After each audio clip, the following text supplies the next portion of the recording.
Salam à tous et bienvenue sur Maroc 24. N'oubliez pas de vous abonner et d'activer la cloche pour ne rien manquer de nos prochaines vidéos. Aujourd'hui, le mercredi 6 septembre 2023, on va évoquer les agissements alarmants de la junte militaire algérienne.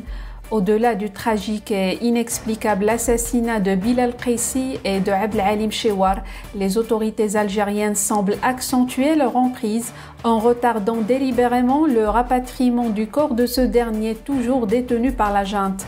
Et comme si cela ne suffisait pas, elles exigent des proches le paiement de sommes d'argent tout en leur imposant la signature d'une décharge dans le but de les dissuader de toute action judiciaire ou déclaration médiatique.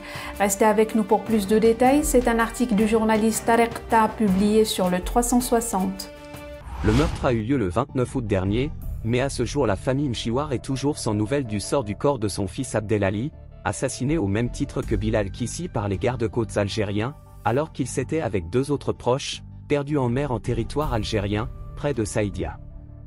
Mais alors que Bilal Qaissi, dont le corps a été retrouvé par un pêcheur dans les eaux territoriales marocaines, a été enterré jeudi dernier à Bnidrar près d'Oujda, la dépouille d'Abdelali Mchiwar est toujours aux mains de l'Algérie.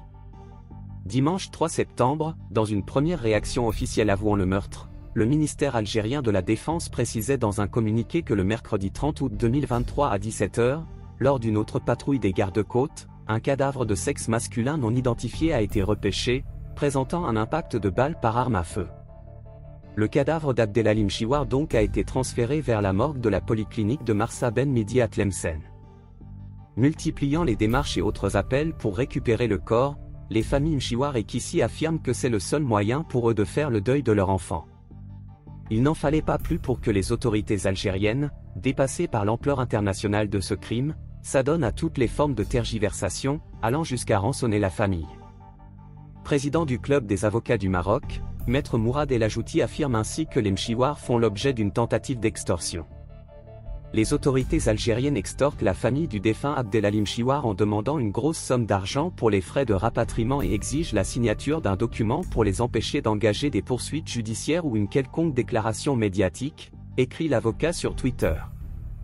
Contactés par le 360, les proches des victimes confirment, précisant que la somme demandée est de 400 000 dirhams et que le document en question n'est autre qu'une décharge stipulant qu'Abdelali Mchiwar est mort noyé et non des suites des tirs de la marine algérienne.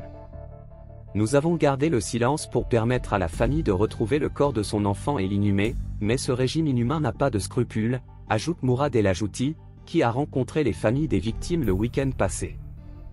Abdelali Mchiwar était âgé de 40 ans au moment du drame. Originaire d'Oujda, il est arrivé en France alors qu'il avait 10 ans. Détenteur d'une carte de séjour en France, il travaillait en tant que commerçant au marché de Montfermeil, à Seine-Saint-Denis. Il avait un enfant, Oussama, âgé d'à peine 5 ans. Tout ce que nous voulons, c'est pouvoir récupérer son corps pour faire son deuil dignement. Les autorités algériennes tardent encore à réagir. En attendant, son père et sa mère sont dans un état de chagrin tel que leur propre vie est en jeu. Ils ne supportent pas de rester sans nouvelles de la dépouille de leur enfant, et sont meurtris par le doute qu'entretient le voisin quant à la possibilité de son rapatriement, explique Ahmad Kassi, un membre de la famille au 360. Pour rester informé, je vous invite à regarder les vidéos Maroc 24 qui s'affichent sur votre écran.